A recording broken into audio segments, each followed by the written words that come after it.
Hey, in this video, we're going to take a look at the concepts of ICO versus IDO versus IEO. For a beginner, they all mean the same thing: confusion. What do these abbreviations even stand for?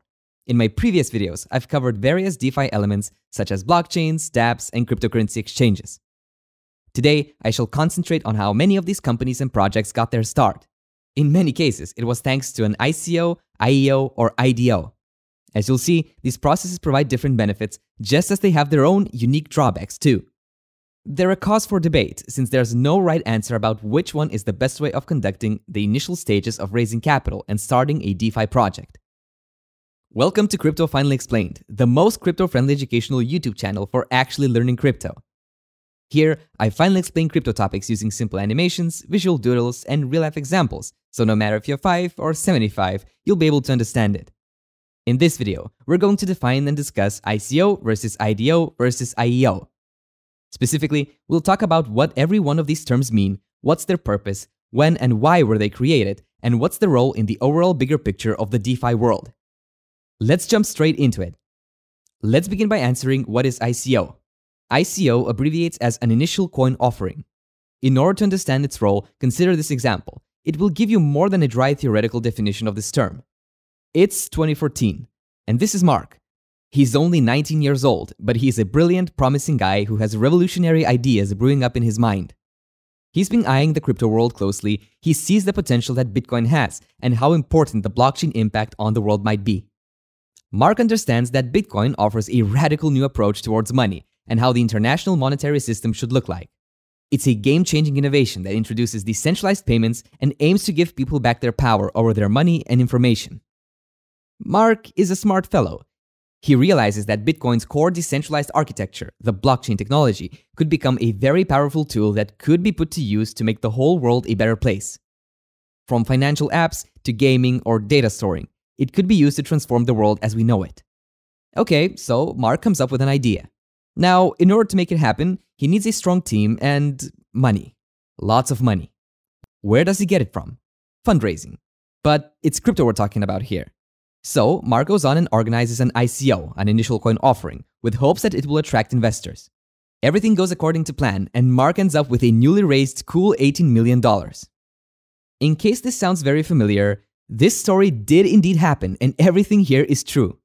Except for the fact that Mark's real name isn't Mark, it's Vitalik Buterin, who came up with the idea to expand the practical applications of blockchain tech back in 2014, and thanks to a well-orchestrated ICO, ended up creating Ethereum. So, ICOs in crypto are a way of fundraising capital for promising crypto startups.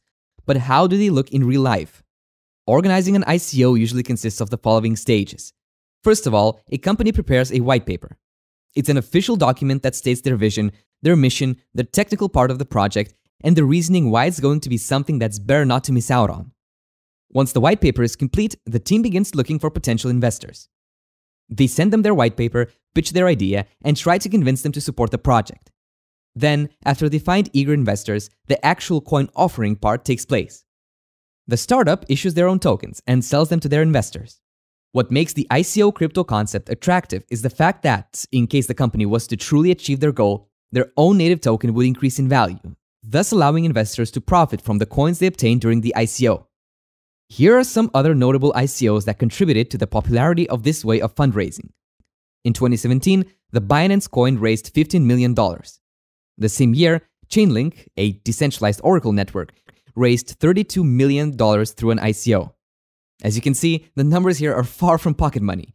But nothing comes close to the ICO held by EOS, the blockchain protocol, which raised over $4 billion in 2018.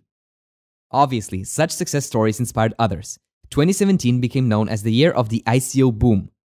During this year, more than 4,000 ICOs were organized and over $22 billion were raised. People sensed that this is the new goldmine and everyone flocked in to cash out on this new trend. Unfortunately, it's not only honest, hardworking people who grabbed this opportunity. Many scammers made history by organizing well-covered thefts in the shape of ICOs. The infamous BitConnect launched their ICO back in 2016 and raised $2.5 million by selling their BCC token to gullible investors. Pincoin is yet another example of bad people ruining the reputation of good things. The team behind Pincoin promised investors high returns on their investment in exchange for buying tokens. But most people would tell you that it was nothing but a well-decorated Ponzi scheme. The project collapsed and the founders fled the country with all of the investors' funds in their pockets. It became clear ICOs are a rather dangerous way of trusting one's money to a crypto startup. Something new had to be offered, and it was. A new way of fundraising was created. Suddenly, IEOs became a thing. The abbreviation stands for Initial Exchange Offering, and as you can probably tell from the name, it refers to exchanges being involved with it. And for a reason. A platform was needed to organize the fundraising procedure and make it more difficult for scammers and malicious people to organize their fraudulent projects. Just like ICOs versus IDOs, IEOs are also a way of fundraising. The exchange here refers to a cryptocurrency exchange. It plays the role of an intermediary between the two participating sides. The people behind the project, the ones who need the money, and the investors, the ones who have the money. It was the first quarter of 2019 when IEO started gaining popularity. In its essence, IEOs are very similar to ICOs, except for the fact that there's a platform provided by an unbiased third party, which employs security measures, thus making the whole deal more trustworthy and transparent. By extent, it became more appealing to investors who, at that time, had become a lot more cautious about investing in crypto projects. Here, let's take a look at some notable examples of successful IEOs. In 2019, BitTorrent raised $7.2 million in less than 15 minutes. The IEO was organized and took place on the Binance Launchpad. This is a platform created solely for IEOs, provided by Binance, the crypto exchange. Another example could be the Huobi Prime's IEO for the Top Network. It resulted in $8.3 million raised in 19 seconds. As you can tell from the event's name, the IEO was held on the crypto exchange Huobi. But a new problem arose. In certain cases, not everyone was able to participate in the token acquisition. Exchanges began limiting who could participate in IEOs by, for example, introducing various requirements. They could have ranged from asking users to have an account on the exchange, hold the exchange's native tokens, or meet trading volume requirements. The same applied to projects which may have wanted to organize their IEO on a particular exchange. Once again, the world of fundraising models needed something new. So that's where IDOs in crypto became a thing. An IDO is an Initial DEX Offering, where DEX stands for Decentralized Exchange. If you feel like refreshing your knowledge on what DEXs are and how they are different from centralized exchanges, be sure to check out my video about this topic. Now, the debate of ICO versus IDO in crypto, just like the one of IDO versus IEO, goes on. After all, and at the end of the day, they're all just different fundraising mechanisms for crypto startups. But this time, the action takes place not on a centralized exchange, but, you've guessed it, a decentralized one. The competition of ICO versus IDO versus IEO is a real thing because there are all ways of allowing startups to raise capital by selling tokens to investors. With IDOs, the whole process takes place on a DEX, thus solving the problems that arise with ICOs and IEOs.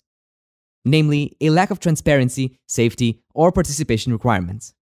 IDOs really decentralize the whole fundraising model.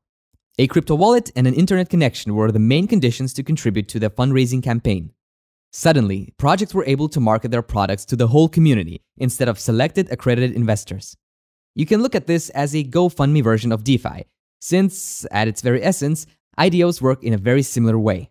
Apart from that, IDOs allow projects to experiment and see for themselves what the market demand for their newly issued tokens is. These tokens aren't listed on centralized exchanges at the time of the IDO, so truly enthusiastic investors can begin trading them on DEXs before they get listed on a centralized platform. Here are some real-life examples. In August of 2020, Ocean Protocol, a data exchange protocol, raised $1.8 million on Balancer. Or, in October of 2020, Polkastarter, a decentralized protocol, raised $775,000 on Uniswap. So, there you have it. We have covered the ongoing ICO versus IDO versus IEO debate, the three most popular DeFi fundraising models. None of them are perfect, yet it's thanks to these fundraising processes that we have what we have in the crypto space. Every established household name had its beginnings, and no matter what DeFi company, dApp, or product you look into, it's almost certain that it began with either an ICO, IEO, or an IDO. Thank you very much for watching this video. I hope that you learned something new and that from now on, these three-letter abbreviations will no longer be scary or confusing to you. Make sure to press those like and subscribe buttons and join the community. That's it for now, and I'll see you in the next one.